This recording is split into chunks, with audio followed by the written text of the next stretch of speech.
Hi, this is Christine. I'd like to tell you about the meeting that I held. The purpose of the meeting was to review and critique the current onboarding system for both private and group tutoring at Tutoring by Christine, which is my business. The meeting was held online via Google Meet on Wednesday, October 23rd at 8 p.m. Due to time constraints, the second plan's discussion point, which involved reaching out to schools to establish referral pipelines, was postponed to a future date. The meeting lasted 40 minutes and was transcribed using Fathom, hence why I have it here. The stakeholders present include myself, two tutors who have been with me for more than 5 years, my new schedule hire, the owner of Bizdom, my business coach, and the website manager. I didn't plan on having those last two, but at the last minute they were available and willing. As a few of the stakeholders had never met each other, the meeting began with each person introducing themselves and their role at Tutoring by Christine. I welcomed everybody. I invited them to introduce themselves, and I recapped that we'll be reviewing and critiquing our current strategic operations plan, specifically focusing on improving the student onboarding process. Our main goal today is to identify improvements for our student onboarding process for both private and group tutoring at Tutoring by Christine.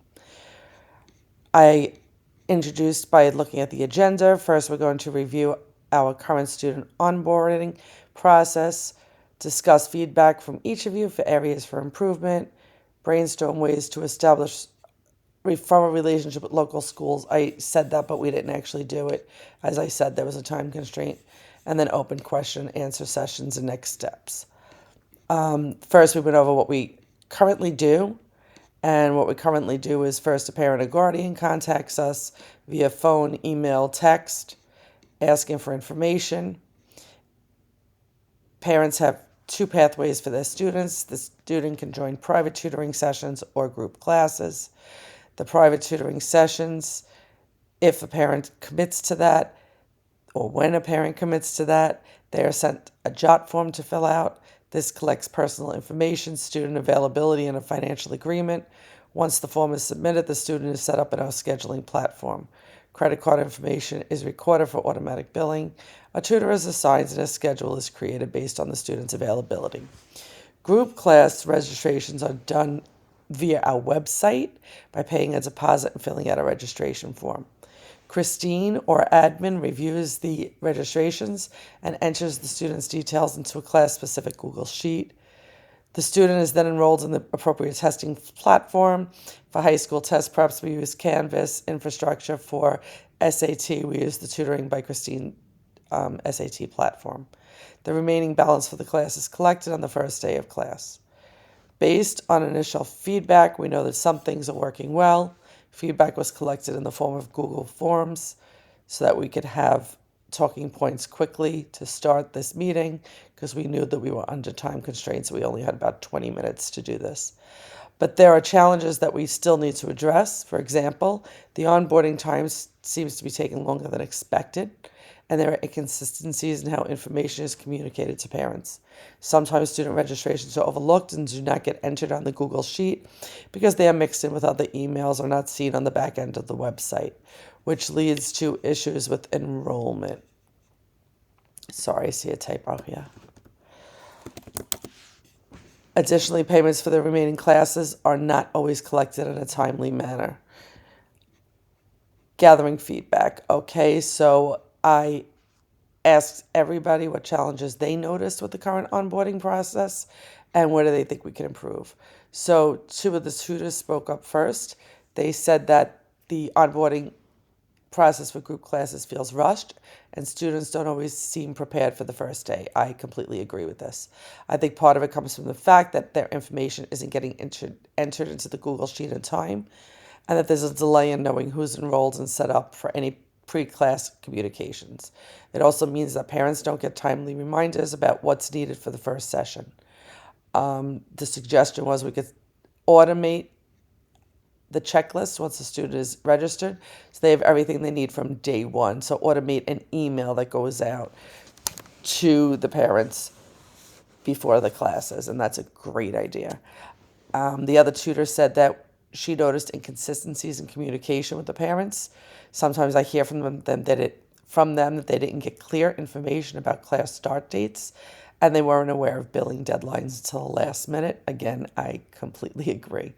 I think improving the communication flow, maybe with automated reminders. So it's a second person who said automated reminders, and I completely agree with that, and need to look into learning how to do a better job of that. The scheduler, she's brand new. She only just started with me 3 weeks ago. I was happy she was happy to join us because getting a fresh set of eyes. And she did notice that the group classes, there's really inconsistent methodologies for onboarding people, whereas the private, we really seems to have that system going really well. She hasn't even had a chance to really get involved in the group classes, so if she's noticing that already, then we know that there's probably an issue. She suggested having a shared calendar that shows that confirms students in their schedules in real time. We do use something called Trello, which I want to start using with her, and that I'm going to consider how we can use that with the onboarding process.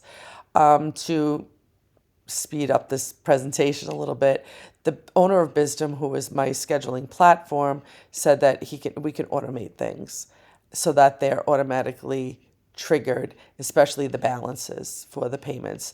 My business coach, who I love more than anything, said that we really need to have SOPs, standard operating procedures, which I've been working on with her. She said that the inconsistencies could affect customer satisfaction and the efficiencies of my operations, and I completely agree with her there. She gave us an example of what happens in another business in Ohio and how they onboard. I sent this over in an email to my new scheduler, who wasn't originally going to be part of the group classes, but now I have her as part of the group classes so that we can get these SOPs written and we can get this moving more smoothly. We have the website manager said that we can embed Jot forms into the website, which will eliminate the need of Google Sheets, and which means there'll be less areas for mistakes because a human being is actually taking the phone numbers and the addresses and everything and putting them on the Google Sheets. So by using these Jot forms, it's going to be automated and there'll be less mistakes. And so I ended it asking if anybody had any other thoughts, and the tutors were asking about the time frame of when this is going to happen, and is there going to be any kind of training.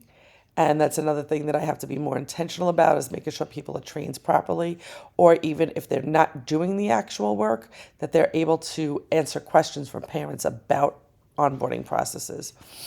And the scheduler said that we have to streamline group class schedules. So I do agree with the calendar there so that everybody is aware when the classes start. So we have checks and balances. And Chris, the owner of Bisdom, said that he is going to look into those automations and see which ones will be suitable for my business. And the business coach said that we need to set short-term and long-term goals. So from this assignment, it actually became part of my coaching sessions moving forward. And my website manager said he's going to look into how the Jot form integration will work, and he's been working on it this week. I thanked everybody, and we ended the meeting and everybody got to leave because it lasted about a half an hour. So thank you for the opportunity to present this meeting. I hope that you enjoyed the information that I shared. I apologize how fast I'm talking. It's 9 o'clock on Sunday night. The assignment is due in 3 hours, and I had a heck of a weekend. But thank you very much. Have a good night.